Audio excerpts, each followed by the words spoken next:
저부터 할까요? 아니면 선생님부터요? 먼저 하세요. 네. 끈을 잘라라. 개목걸이 같은 끈이 속박하거든 그 끈을 끊어버리라. 묶지도 말고 묶이지도 말라. 교토에 와서 생활 패턴이 바뀌었습니다. 아침 산책을 시작한 것입니다. 트레이닝복 차림으로 심호흡을 하면 기도로 흘러 들어가던 공기 방울들이 폐부에서 터지는 감촉을 느낍니다. 기체로 변한 청량음료입니다. 지난밤 교토 콘서트홀에서 들었던 제르키네의 피아노 소리를 다시 듣는 것 같습니다. 그리고 아침 햇살은 브람스의 피아노 콘체르토, 콘트라베이스의 저음을 뚫고 갑자기 솟아나는 금관악기처럼 투명하고 눈부십니다. 하지만 연구소 뒷문 산모롱이 길에는 개를 끌고 나온 아침 산책객들로 붐빕니다. 약속이나 한 듯이 몸집이 작은 사람은 도사견같이 큰 개를, 몸집이 큰 사람들은 발발이 같은 작은 개를 끌고 나오는 것이 이상합니다. 더욱 이상한 것은 사람들은 산책길에서 마주쳐도 예외 없이 골난 사람처럼 외면을 하지만 개들끼리는 그냥 지나치는 법이 없습니다. 짖으며 달려가거나 싸움을 걸고 등에 올라타려고 하거나 혹은 빙빙 돌면서 서로 냄새를 맡으며 떠보기도 합니다. 그러다 보면 젊은이든 노인이든 그리고 남자든 여자든 개를 끌고 나온 산책객들의 보행은 개의 걸음에 따라 달라질 수밖에 없습니다. 개가 길거리에 떨어진 것을 보고 냄새를 맡을 때 그들은 걸음을 멈춰야 합니다. 그리고 다른 개를 보고 달려가면 끈을 놓치지 않으려고 잡아당기지만 역시 그들의 걸음은 개의 의지를 거스르기 힘듭니다. 개가 오줌을 눌 때마다 주인은 걸음을 멈추고 자신도 시간을 배설해야 합니다. 칠성사이다의 포말 같은 아침 공기는 금세 오염되고 말지만 주인은 습관이 되어서인지 코를 막으려고도 하지 않습니다. 개의 볼일을 다 보고 나면 개똥을 치우기 위해 준비해 온 휴지를 펴들고 익숙한 솜씨로 뒷시중을 들기도 합니다. 누가 주인인지 구별하기 힘듭니다. 아닙니다. 처음부터 그 산책은 집안에만 갇혀있는 애완견에게 배설과 운동을 시키기 위해서 계획된 것일런지 모릅니다. 어쨌든 서로가 서로를 묶는 하나의 끈에 매달려 그들의 아침 산책은 즐겁고 행복해야 합니다. 사람들은 누구나 이들처럼 끈에 매달려 살고 있지요. 나는 종교가 무엇인지 잘 모릅니다. 하지만 그것이 새 속에 얽매인 끈에서 벗어나 영혼을 해방시키려는 욕망인 것만은 분명합니다. 소유의 끈, 정의 끈, 육신의 끈, 모든 욕망의 끈을 놓아야만 합니다. 내가 망명객처럼 잠시 내 집과 내 나라를 떠나 이곳에 온 까닭도 이러한 목걸이의 끈에서 벗어나고 싶었기 때문입니다. 한국 같았으면 날 알아보는 사람이 있을까봐 시선의 구속을 느꼈겠지만 여기에서는 아주 자유롭습니다. 누구도 날 알아보는 사람이 없기 때문에 들개처럼 뛰어다닐 수가 있습니다. 매일 아침 산책길에서 숲을 바라보며 나는 내가 목수가 아니라는 것을 신에게 감사합니다. 목수들은 숲을 보지 못합니다. 나무에서 기둥과 석가래, 책상이나 의자를 봅니다. 목재상들은 수직의 나무를 쓰러뜨려 뗏목을 만들고 그것을 필요로 하는 도시로 운반합니다. 인간이 자연물을 무엇을 위해 수단이나 도구로 생각하는 한 우리는 개 목걸이의 끈에서 자유로울 수 없습니다. 플라톤의 한 말인가요? 바람 자체가 진짜로 찬지 따뜻한지를 알기 위해서는 이데아를 알아야 한다고 했지요. 그에 따르면 바람은 더 이상 자연의 힘으로 이해되지 않고 오로지 따뜻함과 시원함에 대한 인간 욕구와 관련해야만 의미를 가지게 될 것입니다. 다행히도 바람을 방앗간지기처럼 풍차를 돌리는 바람으로 생각해 본 적이 없듯이 나는 숲들을 쓰러진 뗏목으로 바라본 적이 한 번도 없습니다. 나는 나무들을 자유로운 거리에서 바라볼 수가 있듯이 이국의 모든 풍경과 뉴스, 이방의 사람들을 아무 부담 없이 바라볼 수가 있습니다. 그리고 그것이 교토 생활을 하는 지금의 내 행복입니다. 도구가 아닌 존재의 나무로 그것들을 바라보고 있자면 하나하나의 이파리에 묻어나는 여름과 조금씩 물들어가는 겨울의 죽음들이 보입니다. 바람이 불어 나무들이 미친 듯이 짐승처럼 울부짖으며 나무 이파리 하나하나가 말갈기처럼 흔들릴 때 비로소 나무는 무엇으로도 풀이할 수 없는 나무 자신의 생명력을 지니고 우리에게 다가옵니다. 그런데 이곳에 온 지 겨우 하루가 지난 그때부터 새로 만난 사람과 새로 구한 물건들로 나에게도 개목걸이의 끈이 생겨나기 시작한 것입니다. 아무리 버리고 버려도 쓰레기통을 비우고 또 비워도 하루치씩 온갖 생애 찌꺼기들이 쌓여갑니다. 미구의 쓰레기가 될 물건들이 내일의 나를 기다리고 있습니다. 그 중에서도 가장 무서운 것이 인간의 끈입니다. 사람들을 피해 이곳에 왔는데 사람들이 그리워 치와와 같은 애완용 개의 목줄을 구하러 다닙니다. 개를 끌고 산책을 하는 저 많은 사람들과 조금도 다를 것 없이 나는 자유로울 수가 없습니다. 12. 휴일에 갈 곳이 없는 사람들, 빈 시간이 두려워 일을 합니다. 백지가 두려워 글을 씁니다. 일본인이 일 중독에 빠진 것과 크리스천이 전 인구의 1%밖에 되지 않은 함수 관계. 진짜 이래요? 적다는 건 알고 있었는데. 적어요. 적다는 거 알고 있었는데 이 정도인지 몰랐네요. 일요일입니다. 일요일을 공일이라고 불렀던 어린 시절이 생각납니다. 한자말인 공일은 텅 빈 날이라는 뜻입니다. 서양에서 노는 날은 성자들의 기념일이 아니더라도 홀리데이, 성스러운 날이라고 부릅니다. 토요일처럼 반공일도 그들은 하프 홀리데이라고 하지 않습니다. 반만 성스러운 날이라니 그러면 반은 속된 날인가? 그러고 보면 확실히 무신론자들의 공일은 설 자리가 없는가 봅니다. 아무것도 없다는 것은 아무 의미가 없다는 것입니다. 사람들은 빈 것을 견디지 못하지요. 그래서 무언가 의미로 채우려고 길을 씁니다. 일기를 쓴다는 것, 그것도 결국 빈 종이의 하얀 공백을 문자로, 의미로 메워가는 행위일 것입니다.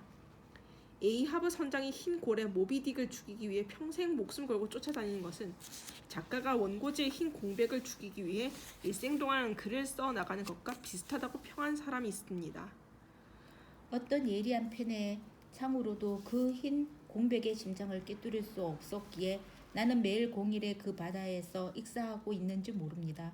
글 쓰는 문필가들만의 일이겠습니까? 흰 공백을 죽이기 위해 하필을 들고 온 온갖 색채로 여백을 메워갔던 그 많은 화가들의 이름도 생각해 봅니다. 벨라스케스, 다빈치, 렘브란트, 솔거, 신윤복, 피카소, 마티스, 이중섭, 이 모든 사람이 이 흰 화폭의 바다에서 익사한 사람들입니다. 엄마가라고 예외는 아닐 것입니다. 침묵하는 오선지의 빈칸과 그 빈 공기들을 채우기 위해 무수한 멜로디와 화음을 현악기로 금관악기로 그것으로도 안되면 무슨 시끄러운 북이나 심벌주로 소리의 창을 던집니다. 모비딕 그 흰 고래의 등을 향해서 나도 죽는 날까지 세기가 끝나는 날까지 글을 쓸 것입니다. 다 쓴 치약 튜브를 짜내고 또 짜내듯 가슴의 주름이나 머리 한 구석에 남아있을지도 모를 그 느낌과 생각들을 짜내 글을 쓸 것입니다. 아직 내 열정과 사랑과 증오가 식어버리기 전에 추운 겨울에도 비는 수선화처럼 고개 들고 일어서는 언어들을 찾아내야 할 것입니다. 안식일, 오는 날, 공일, 홀리데이, 웬만하면 일에서 풀려나 자유로운 공백의 날에 교회에 나가 파이프 오르간 소리라도 들으면 얼마나 좋을까요? 그것이 안 되는 것을 보면 아무래도 나를 묶는 일상의 끈이 밧줄처럼 튼튼한가 봅니다. 정말 달력에 무슨 성자의 이름이 적힌 그런 노는 날이 나에게도 있었으면 합니다. 결국 아무 일도 하지 않는 공백의 시간이 두려워 편의점 세븐일레븐까지 걸어가 봅니다. 처음으로 그렇게 많이 걸었습니다. 거리가 점점 어두워지면서 하나 둘씩 불 켜진 창문들이 땅거미 속에 침몰합니다. 저녁이 먼저 찾아온 캄캄한 골목길의 사진 현상소의 쇼윈도만이 환한 대낮을 그대로 연출하고 있습니다. 핀라이트의 조명을 받으며 일본 10대 소녀들의 웃는 얼굴이 꼭 암실 속의 이나지에서 나온 것 같습니다. 사람들은 저녁이 되면 새들처럼 둥지로 돌아갑니다. 귀소 본능의 헤드라이트를 켠 자동차들이 분주하게 도심에서 외곽 도로로 빠져나갑니다. 원래 세븐일레븐은 아침 7시에 문을 열고 밤 11시에 문을 닫는다는 뜻으로 붙여진 미국 체인 편의점의 이름입니다. 10시에 문 열고 저녁 6시면 문 닫아버리는 백화점과 경쟁하기 위해서 만들어졌다고 합니다. 그러나 그것이 일본에 들어오면 아예 24시간 영업으로 전향합니다. 시간을 상품화하는 아이디어는 미국에서 들어온 것이지만 그것을 더욱 철저하게 개발해 시하게 한 것은 일본 사람들이었고 그 결과로 미국의 모 회사를 삼켜버렸다는 소식입니다. 그러니까 세븐일레븐에서는 상품뿐만 아니라 일본 사회와 24시간 뜬 눈으로 일하는 근로 상품까지 끼워 파는 것이라는 생각조차 듭니다. 세븐일레븐 전 일본 건 줄 알았어요. 근데 미국 거였네. 그러게요. 매장 안은 저녁 거리를 장만하려고 모여든 사람들로 붐빕니다. 손님들 중에는 나처럼 혼자 사는 늙은이도 많은가 봅니다. 그들은 무엇을 사나 곁눈질해 봤더니 그러면 그렇지 도시락입니다. 일본에는 참 많은 도시락이 있습니다. 일본의 전통 도시락은 말할 것도 없고 비프 스테이크 같은 일반 양식통에서 이탈리아식, 중국식 도시락에 이르기까지 가지각색입니다. 아무리 맛있는 음식을 만들 수 있는 이탈리아나 중국의 요리사라고 해도 그것을 도시락으로 만들어 파는 데는 일본을 이길 사람이 없을 것 같습니다. 음식은 서양 것이지만 그것을 담는 방식과 용기를 도시락으로 개발해 제 것으로 만들어 버리는 그 재빠른 솜씨는 세븐일레븐 전략과 다를 것이 없습니다. 도시락의 가격은 대개 400에서 500엔대로 한국으로 치면 5,000원 정도 하는 가격에 중국이나 이탈리아 요리점에 가지 않고도 그 특별한 메뉴를 즐길 수 있습니다. 그렇지만 나는 초밥 도시락이 아니라 식빵을 사기로 마음을 정했습니다. 왠지 초밥 도시락을 사서 돌아가면 나 자신의 모양이 궁상스러울 것 같아서입니다. 식빵은 그보다는 덜 산문적이지요. 이게 무슨 말이지? 산문적이다. 만지는 감촉도 좋아요. 부드럽고 사람 살처럼 약간 탄력이 있는 식빵 봉지에서는 저 먼 곳에 있는 서양 냄새가 납니다. 어릴 적 위궤양으로 밥을 드시지 못하고 식빵을 잡수셨던 아버지 생각이 납니다. 밥이 아니라 빵을 먹는 사람들. 아버지 식빵에서 안데르센 동화 같은 맛을 보았던 유년 시절의 기억 때문에 별로 좋아하지도 않는 식빵을 골랐는지도 모릅니다. 그래요. 아무리 후한 점수를 줘도 도시락은 편리하긴 하나 시가 될 수는 없을 것 같습니다. 식빵을 시에 비유했네요. 그러나 빵은 거룩한 성서에서도 수없이 많이 나오고 대학 시절 내 젊음의 감성을 뒤흔들어 놓은 딜런 토머스의 시에도 또 나옵니다. This bread I break. 좀처럼 먹지 않던 식빵을 산 것은 바로 젊은 시절에 외우고 다니던 딜런 토머스의 그 시 때문인 것 같습니다. 상상력이란 사물을 부풀리는 것이 아니라 해부하고 쪼개는 행위입니다. 존재의 그 딱딱한 껍질 안에 잠재해 있는 시간과 공간의 이미지를 끄집어내는 일입니다. 우연히도 빵이라는 말의 브레드와 쪼개다의 브레이크는 의미 비슷합니다. 마지막 철자인 D와 K만 다르기 때문에 반복적인 아름다운 운율을 만들어냅니다. 지극히 일상적인 빵덩어리지만 시내 식탁에 오르면 호밀밭에 불던 바람 소리가 들려옵니다. 그리고 붉은 포도주는 남국의 파란 하늘과 뜨거운 여름 햇볕으로 환원됩니다. 딜런 토마스의 시에서는 이것은 내 살이요 피라고 하던 예수님의 최후 만찬의 빵과 포도주의 성스러운 이미지가 인간의 육체와 그 관능의 뿌리를 적시는 섹스의 성적 이미지와도 융합됩니다. 이 핑계 저 핑계를 대왔지만 세븐일레븐에서 빵을 산 것은 결국 예수님의 최후 만찬이 생각났기 때문인지 모릅니다. 혼자서가 아니라 예수님과 함께 식탁에 앉아서 이것이 내 살이니라 이것이 내 피다 하며 빵을 저미어 주시는 예수님의 향기로운 손을 상상해 봅니다. 그것만으로도 조금은 덜 외로울 것 같다는 생각이 듭니다. 이렇게 생각하는구나.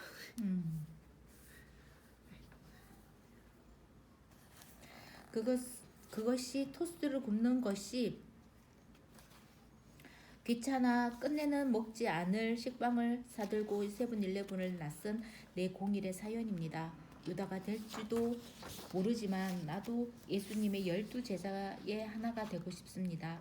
어차피 끈에서 자유로울 수 없다면 정말 튼튼하고 영원한 끈에 끌려다니고 싶습니다. 이거 진짜 공감해요. 어차피 끈에서 자유로울 수 없다면 튼튼하고 영원한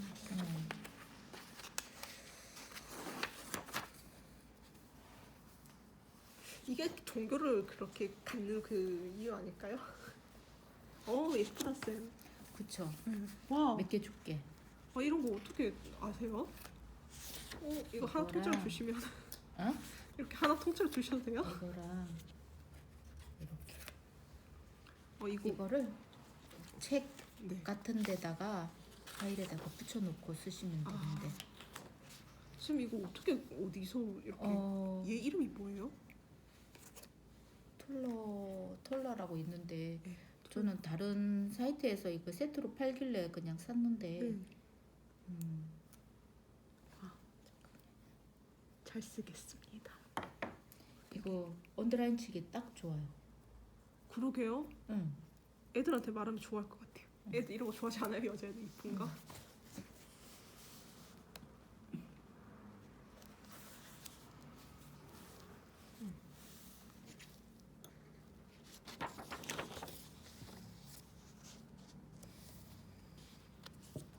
그냥 연필로 이게 삐뚤삐뚤한 줄 끊는 것보다 훨씬 나은 것 같아요.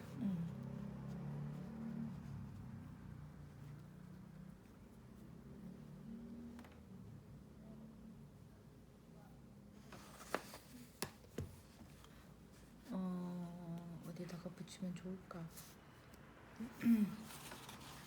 어디다가요? 노트나 뭐 이런 데다가 앞쪽에다가 저는 이런 거 이렇게 붙여놓고 이렇게 붙여놓으면은 네. 필요할 때마다 이렇게 끝내거든요. 다이소에 있을까요?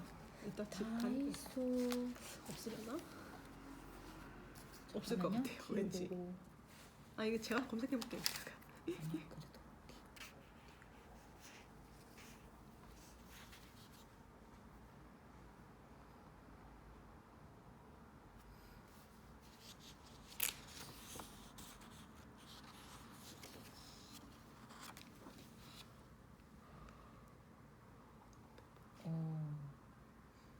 그래도 저한테도 롱하고 그거 짧은 것도 있고 긴 것도 있거든요. 한 세트가 이 정도 하나 봐요. 1,700.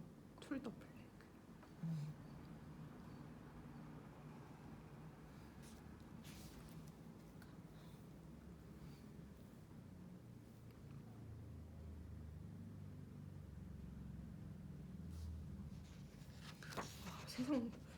세상 좋아진 걸 이런 걸로 느끼네요. 아니면 사람들 창의력이 대단한 건가? 그죠? 엄청 편해요. 특히 성경 읽을 때. 저 성경 그러니까요. 사이에 끼워 놓거든요. 짧은 거. 그래갖고 이제 필요할 때마다 네. 이렇게 딱딱딱 펴해놓고 일일이 막 줄 꽂고 하는 것도 펜을 들고 다녀야 되고. 그것도 그렇고 그래서. 지저분하잖아요. 응. 좋다. 세븐일레븐의 저녁 시간. 세븐일레븐을 나오면 벌써 저녁. 땅거미 진 거리에는 그림자도 없이 혼자서 돌아온다. DPE 빈 가게의 유리 안에서 형광등처럼 켜지는 기모노 입은 여인의 환한 웃음. 비닐봉지 안에서 식어가는 식빵의 식욕. 체온계처럼 옆구리에 끼고 가다가 내일 아침에도 혼자 앉을 식탁을 생각한다. 세븐일레븐을 나오면 가람비가 온다. 지폐보다 가벼운 속빈백의 무게. 비에 젖어도 가벼운 하루의 무게. 어렵다. 저도. 이렇게 쓴다는 것 자체도 신기한데 이해하기도 어려워. 그냥 되게 그냥 쓸쓸한 느낌이에요. 네, 그냥 그것만 알아도 될 것 같은데. 맞아요. 비에 젖어도 가벼운 하루의 무게. 신앙에 이르는 병.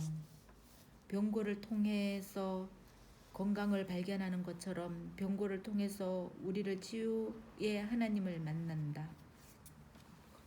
감기에 걸렸다 두려워하던 것이 왔다.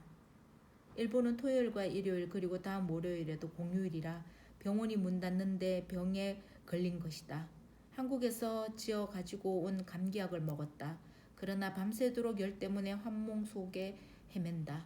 가끔 꾸는 꿈이지만 아산 방조제 같이 바다로 뻗어 있는 뚝길을 걷는다. 하루에 좌우로 파도가 치는 험한 바다. 아슬아슬한 마음으로 한 발 한 발 나간다. 의지할 난간조차 없다. 그리고 건너야 할 뚝길의 끝은 보이지 않는다. 열이 나면 늘 이런 꿈을 꾼다. 프로이드는 이런 꿈을 뭐라고 풀이할지 궁금하다. 잠이 안 와서 새벽 4시에 깼다. 머리가 아프고 귀도 여전히 부었다. 가스라 병원에서 순번을 기다리느라 4시간을 보냈다. 5분 동안의 진찰을 받으려고 기다린다. 동굴 같은 복도를 지나다니는 환자들의 모습을 바라보고 호명하는 스피커 소리에 귀 기울이고 걱정스러운 표정을 하며 검사 결과를 기다리고 있는 환자들 틈에 끼어서 기다린다. 최후의 심판날에도 사람들은 그렇게 기다리는가? 아니면 지진이 일어나듯 한꺼번에 쓰러지는가? 서서히 위기가 다가오는 병원의 그 미지근한 긴장 속에서 다시 미열을 느끼기 시작한다.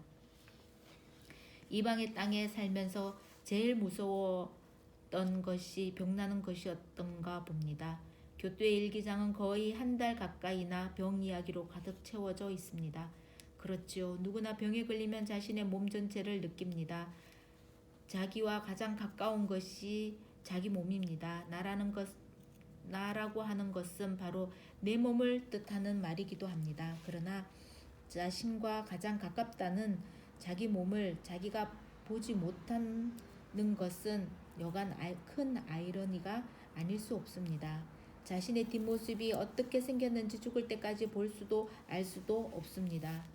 삼명경으로 볼 수 있다고 할지 모르나 그것은 이미 거울에 비친 영상, 엄격하게 말해서 타지의 영상일 뿐입니다.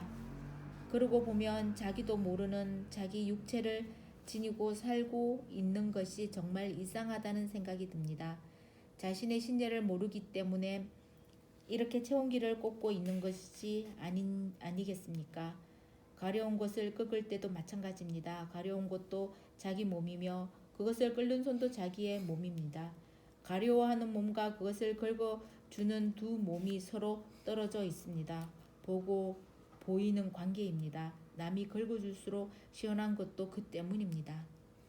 메릴로 퐁티의 현상학도 결국은 이러한 신체성으로부터 시작된 것이었죠. 그 이야기를 나 자신이 소설로 쓴 적도 있지만 다리 절단 수술을 받은 환자는 이미 없어진 다리인데도 그 다리의 감각을 느낀다고 합니다.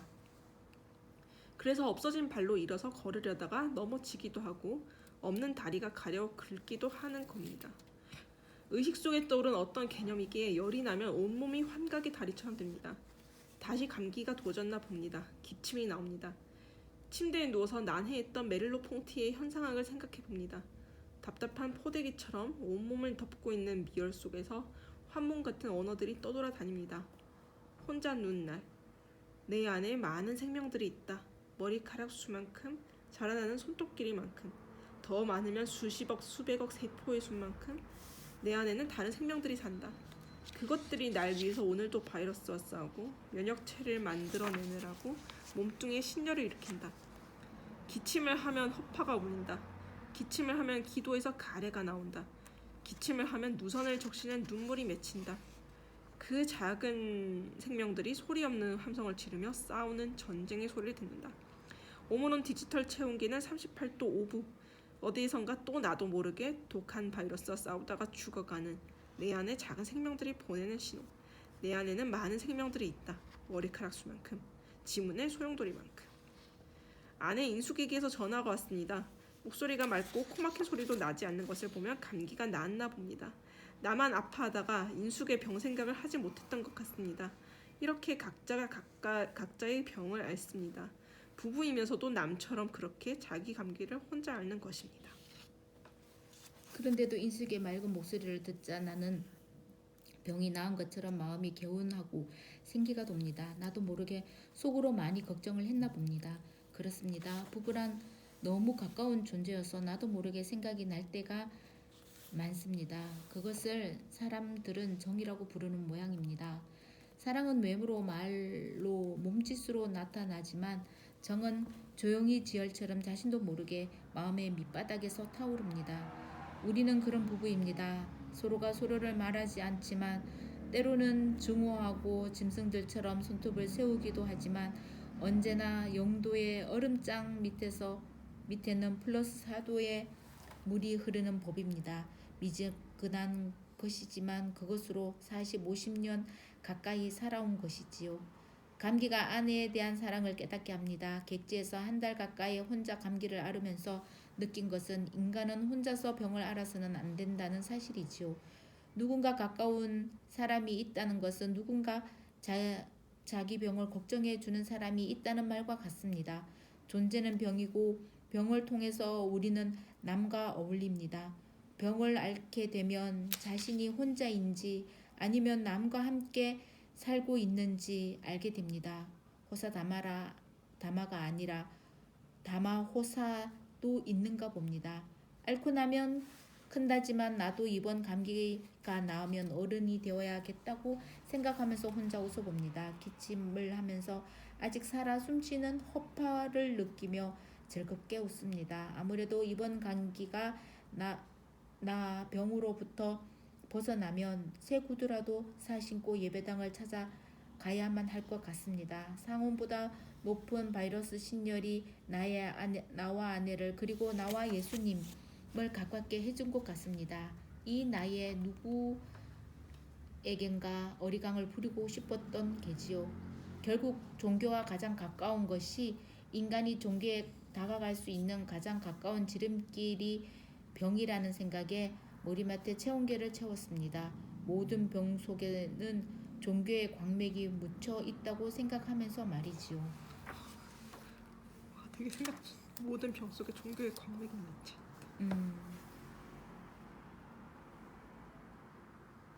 근데 쌤 진짜 예수님 입장에서는 나이가 90이 되든 10살이든 다 그렇게 어려 보이시겠죠?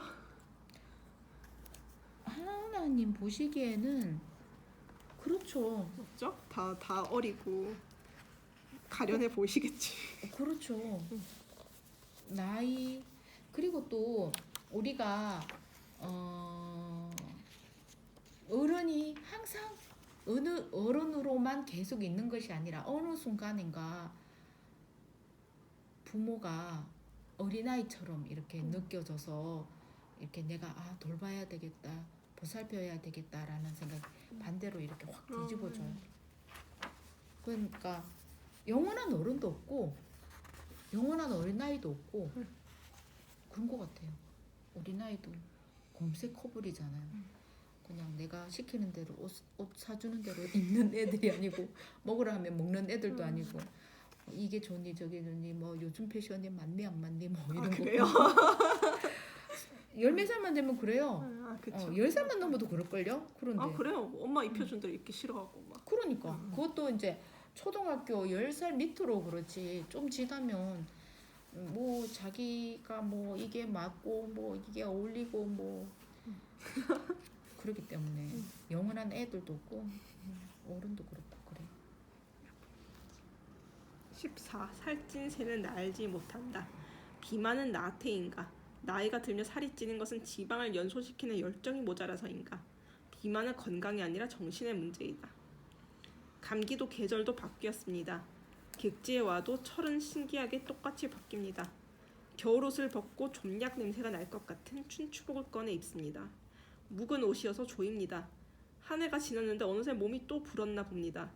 이제 내 지방을 연소시킬 열정이 모자라 이렇게 살이 쪄 가는가 생각하니 나이 드는 것이 부끄럽습니다. 젊은 시절 어떤 종교도 믿지 않던 내가 그래도 부처님보다 예수님을 더 가깝게 느낄 수 있었던 것은 틴토레토의 그림 때문이었던 것 같습니다. 연화대 위에 가부좌를 하신 부처님과는 달리 십자가 위에 못 박히신 예수님은 너무 안타깝게도 갈비뼈가 드러나 보입니다.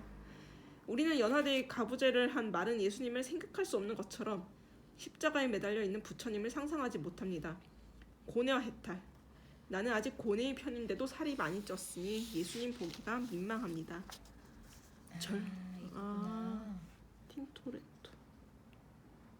그리스도의 십자가 저요. 젊은 시절 자코메티의 조각처럼 말라 있었을 때는 예수님의 고뇌를 이해하지 못했는데 이렇게 살이 찌고서야 예수님을 찾는 것이 보통 아이러니가 아닌 것 같습니다.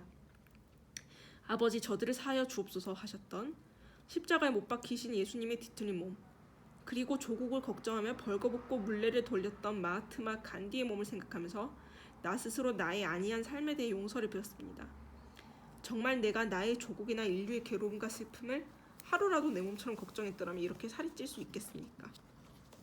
비만을 두려워한 사람들은 나만이 아닌 것 같습니다. 일본의 슈퍼에서 카테킨이라는 신개발 음료수가 활개를 펴고 있는 것을 보아도 알 수 있습니다. 지방을 분해해 마르게 하는 성분을 녹차에서 추출해 상품화한 것이라고 합니다. 처음 들어요. 후생성의 허가까지 받았다는 것을 보면 전혀 근거가 없는 이야기도 아닌 것 같습니다. 체중을 줄이기 위해 위를 축소하는 수술을 받다가 목숨을 잃었다는 이야기는 한국만의 애화가 아닌 듯 싶습니다. 식품 광고에는 그 어느 것이든 저칼로리니 칼로리 오프니 하는 상투어가 따라다닙니다. 내가 일본에 처음 와서 축소 지향의 일본인을 집필했던 30년 전만 해도 일본 사람들은 외인이라는 말 그대로 왜소한 사람이 많았었죠. 키도 작고 몸집도 작았습니다. 그런데 영양 때문인지 일본의 젊은이들은 눈에 띄게 달라졌습니다. 그래, 나도 슈퍼에 가면 카테킨이 들어있다는 녹차를 사야겠다. 그리 다짐해 봅니다. 아니면 저칼로리나 칼로리 오프에 광고문이 들어있는 식품을 사와야겠다고 언뜻 본 상품명들을 속으로 외워봅니다.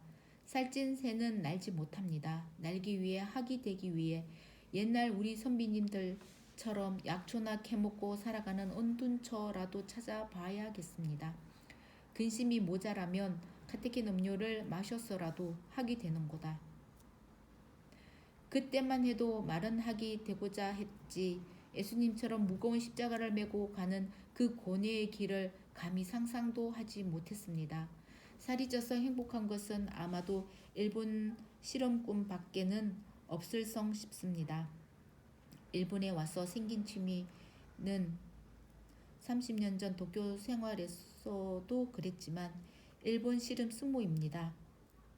이상한 옷차림을 한 심판이나 기저귀 같은 훈도씨 하나만 차고 알몸으로 부딪히는 역사들의 모습이 이 세상 사람 같지 않습니다. 꼭 비디오를 리와인드하여 수백 년 전 에도 때를 방문하는 것 같아 즐겁습니다. 하지만 지금 우리가 보고 있는 일본의 스모는 메이지 유신 때 들여와서 만든 것이라고 합니다.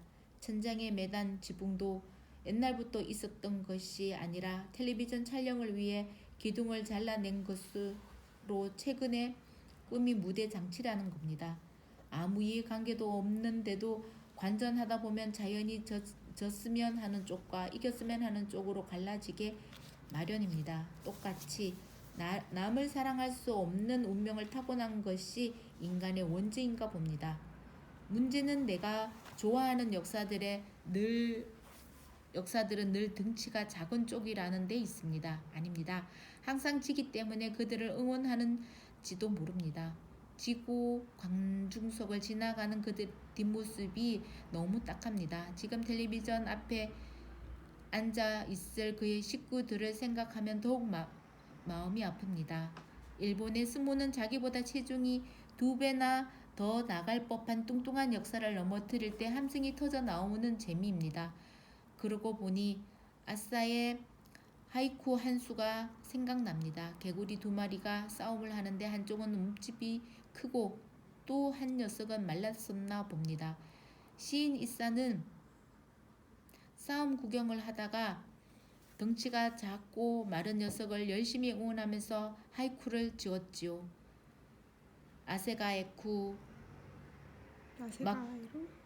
아세가에루 마케루나 이사고레이아리 의역하자면 마른 개구리야 힘내라 나 이사가 보고 있단다 입니다. 이사고레니아리 그렇겠지? 이사고레니아리 그렇지요. 이사는 마르고 힘없는 큰 그 개구리에게서 자신의 모습을 보았는지 모릅니다. 이 세상에서 늘 힘센 사람들에게 짓눌려 살아온 사람, 재주라고는 시밖에 지을 줄 모르는 자신, 어쩌다 남과 경쟁하다 보면 늘 벌렁 나자빠지는 자신의 모습을 그 마른 개구리에서 보았던 것이지요. 근데